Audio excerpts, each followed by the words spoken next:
초콜릿은 달콤해 달콤해 달콤해 오렌지는 상큼해 상큼해 상큼해 3. And we discuss inductive and deductive reasoning.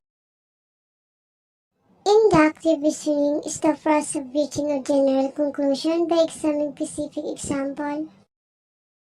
Pag sinabing inductive reasoning guys, specific to general. Magbibigay ka ng maraming examples saka ka mag-generalize. So guys, magbibigay ako ng tig-dalawang example at hahayaan ko hulaan yun para masagatan nyo ba yung given natin na sagot. Sa bawat logical reasoning, magbibigay ako ng tig-dalawang example. Start tayo syempre sa inductive reasoning. Inductive reasoning guys, remember specific to general. Now, determine the next number. 5, 10, 15, blank, blank. Sa tingin nyo guys, anong sagot? I give you 5 seconds. 5, 4, 3, 2, 1. Time's up. Okay guys, ang tamang sagot ay 2025. Anong reason nyo guys? Because siya po ay isang divisible or multiple of 5. So, ang ginawa ko ay 5 times 1 equals 5, 5 times 2 equals 10, 5 times 3 equals 15, 5 times 4 equals 20, 5 times 5 equals 25. Siyempre, times 4 at times 5.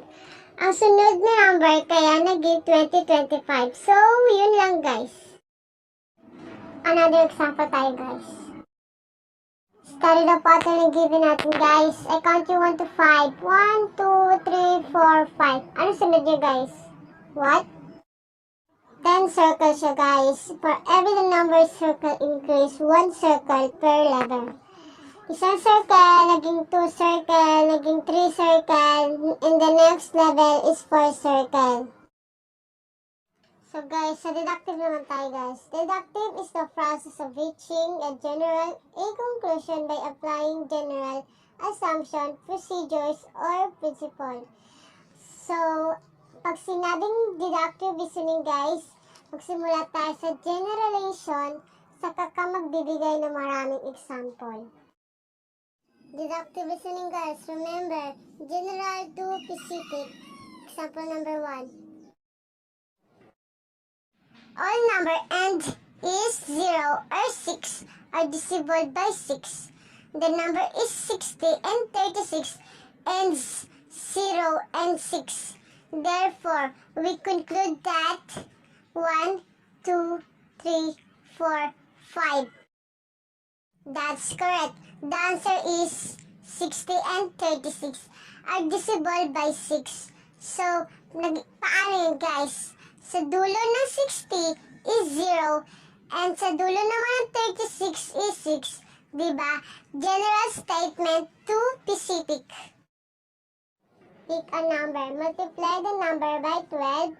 Add 6 to the product. Divided the sum 3 and subtract 4. Let's represent the original number. Multiply the number by 12n. 12n. Add 6 to the product, 12n plus 6. Divide the sum, 3 is equals to 4n plus 2. Subtract 4. 4n plus 2 minus 4 is equals to n. We started with n,